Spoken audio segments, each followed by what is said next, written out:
কলকাতা বনাম লখনৌ বন্ধুরা, match number 28। খেলাটি হবে কলকাতা ইডেন গার্ডেনে। বন্ধুরা আজকে দেখে নেব পিচ রিপোর্ট। কলকাতা ইডেনে টোটাল ম্যাচ হয়েছে 87 খানা।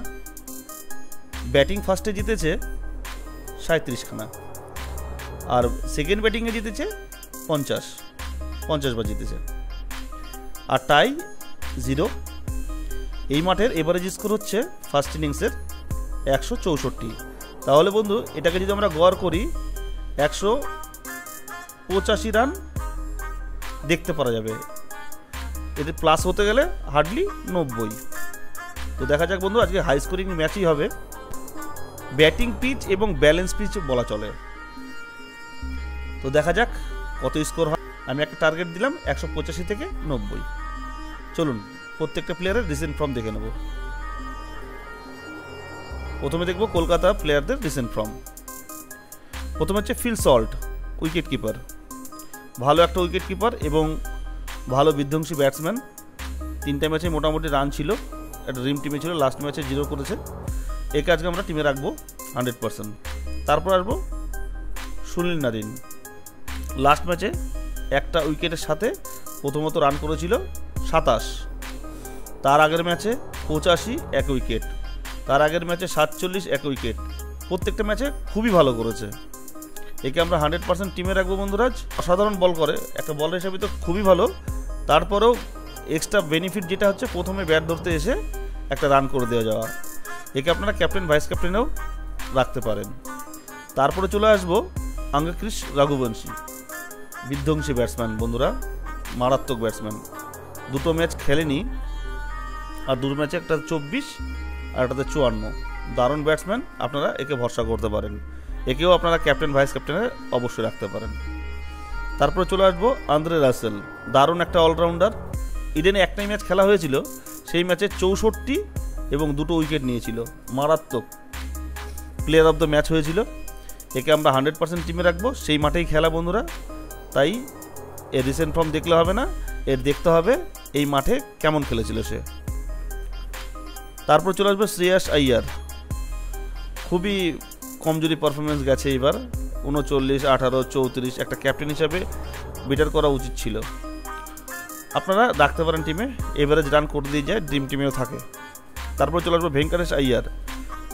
ভালো একটা ব্যাটসম্যান, সেভাবে ব্যাট পাচ্ছে না, আর পেলেও কাজ কিছু করতে পারছে না। কিন্তু আজকে একে আমরা ভরসা করব। এই মাঠে কিন্তু যথারীতি রান ভালো হয়, কিন্তু আজকে আমরা ভরসা করবো। ভেঙ্কটেশ আইয়ারকে নেব। এই দুজনের মধ্যে রাখবেন বন্ধুরা, হয় ভেঙ্কটেশ আইয়ারকে রাখবেন, নাহলে শ্রেয়াস আইয়ারকে রাখবেন। একটু ম্যানেজ করে টিম বানাবেন। তারপর চলে আসবো রমনদীপ সিং, দারুণ ব্যাটসম্যান। একে আমি অপশনালে রাখলাম বন্ধুরা। টসের পরে নির্ধারণ করা যাবে, যদি সেকেন্ড ব্যাটিংয়ে আসে কলকাতা, তাহলে আমরা রমনদীপ সিংকে অবশ্যই নেব। তারপর চলে আসবে রিঙ্কু সিং, মারাত্মক বিধ্বংসী ব্যাটসম্যান। সবাই জানে রিঙ্কু সিংয়ের নাম বন্ধুরা। একে আমরা টিমে অপশনাল হিসেবে রাখছি। যদি সেকেন্ড ব্যাটিংয়ে কলকাতা আসে তাহলে রিঙ্কু সিংকে 100% রাখবো। অনুকূল রয় লাস্ট ম্যাচে 3, বাদবাকি ম্যাচগুলো খেলেনি, তো একে আমরা টিমে রাখবো না। বরুণ চক্রবর্তী, যদি কলকাতা সেকেন্ড ব্যাটিংয়ে আসে তাহলে একে আমরা রাখবো। তারপর আসবো মিচেল স্টার্ক। মানে কি বলবো, একে 24-75 কোটি টাকা দিয়ে কিনেছিল, 24.75 লাখ। কোনো কাজেরই না, একদম না। একটা ম্যাচে সফলতা। ইডেনে লাস্ট যে ম্যাচটা হয়েছিল সেটাতে প্রচুর মার খেয়েছিল, জেতা ম্যাচ হারের দিকে চলে গিয়েছিল। আপনারা একে ট্রাই করতে পারেন, কিন্তু আমি একে আজ রাখবো না। বৈভব আরোরা, মারাত্মক মারাত্মক, এক কথায় বলতে গেলে বৈভব আরোরা মারাত্মক। একে আপনারা 100-এ 100% রাখুন। এ আপনাদেরকে উইকেট অবশ্যই এনে দেবে। দেখুন আগের ম্যাচে 2 উইকেট, তার আগের ম্যাচে 3 উইকেট, তার আগের ম্যাচগুলো খেলেনি। একে 100% বন্ধুরা টিমে রাখুন।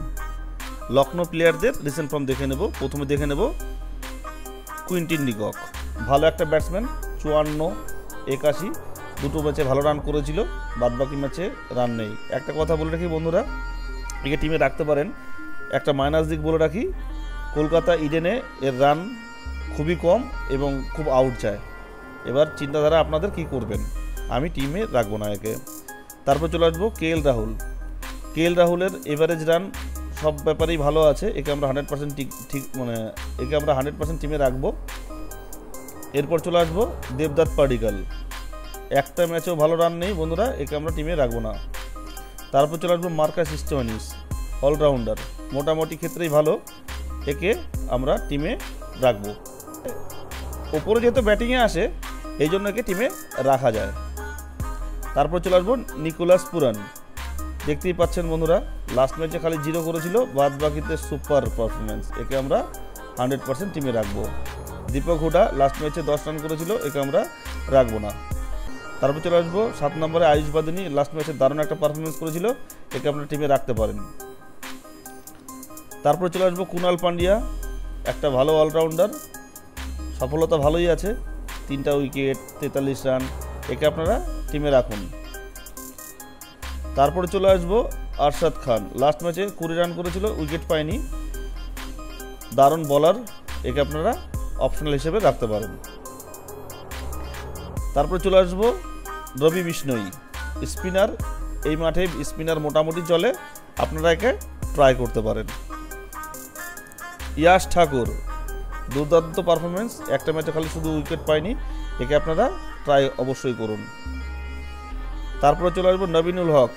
আমি একটা কথাই বলে রাখি বন্ধু, কেউ কেউ নিলেও ভালো, না নিলেও ভালো, একে আপনারা 100% টিমে রাখবেন।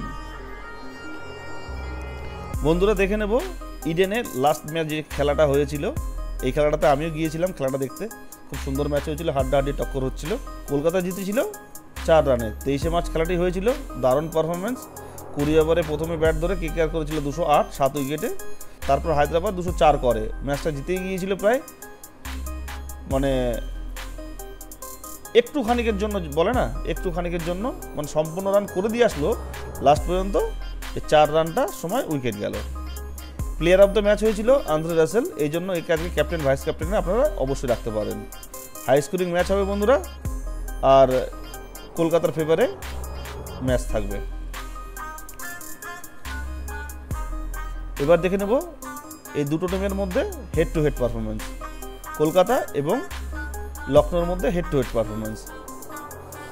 তো টোটাল ম্যাচ খেলা হয়েছে 3খানাতেই কিন্তু LSG জিতেছে, মানে লখনৌ কিন্তু 3খানাতেই উইন করেছে। একটা কথা বলে রাখি বন্ধুরা, নিজস্ব মাঠে যখন খেলা হবে তখন কিন্তু ক্রাউডটাও কিন্তু খুব পরিমাণে থাকে, মানে খুবই পরিমাণে, এই জন্য কিন্তু এদের কিন্তু প্লাস পয়েন্টটা অনেকটা বেশি। 3টি খেলা হয়েছে, 3টিতেই কিন্তু জিতেছে হচ্ছে লখনৌ, কিন্তু এবারের পরিস্থিতি অন্যরকম। এবার কিন্তু বেশিরভাগই কেকেআরের দিকে কিন্তু ম্যাচ, বোলিং বলুন, ব্যাটিং বলুন, অলরাউন্ডার বলুন, সব কিন্তু আছে কলকাতার দিকে। তো আমরা ধরে রাখলাম যে কলকাতা আজকে উইন হবে, জাস্ট এটা আমার প্রেডিকশন। চলুন বন্ধুরা আমার প্রেডিকশনের টিমটা দেখে নিই। বন্ধুরা ব্যাটিং পিচ বলে আজকে ব্যাটিং এবং অলরাউন্ডার সাইডটা একটু স্ট্রং নেব। চলুন টিম বানাই। আমরা উইকেট কিপার সেকশনে নেব 3 জন, ব্যাটিং সেকশনে 2 জন নেব, অলরাউন্ডারে 4 জন নেব, আর বোলিং সেকশনে সির্ফ 2 জন। তো চলুন টিম বানাই। উইকেট কিপার সেকশনে রাখবো লোকেশ রাহুল, নিকোলাস পুরান আর ফিল সল্টকে। ব্যাটিং সাইডে রাখবো ভেঙ্কটেশ আইয়ার আর রাখবো রঘুবংশীকে। অলরাউন্ডার সেকশনে রাখবো সুনীল নারিনকে, Andre Russell, Marcus Stoinis, Kunal Pandya, 4 জন। আর 2 জন রাখবো বোলিংয়ে, সেটা হচ্ছে নবীনুল হক আর একটা হচ্ছে বৈভব আরোরা। হয়ে গেল বন্ধু টিম। ক্যাপ্টেন এবং ভাইস ক্যাপ্টেন। ক্যাপ্টেন রাখবো আমরা রঘুবংশীকে, আর ভাইস ক্যাপ্টেন রাখবো আমরা আন্দ্রে রাসেলকে। হয়ে গেল বন্ধু টিম। একটু প্রিভিউতে দেখে নেব, একদম ঠিকঠাক। বন্ধুরা আপনারা লোকেশ রাহুল এবং ভেঙ্কটেশ আইয়ার এই 2 জনের মধ্যে ক্যাপ্টেন রাখতে পারেন, আর ভাইস ক্যাপ্টেন রাখতে গেলে সুনীল নারিন এবং মার্কাস স্টোয়নিস এই দুটোর মধ্যেও রাখতে পারেন। ধন্যবাদ বন্ধুরা। Let's go.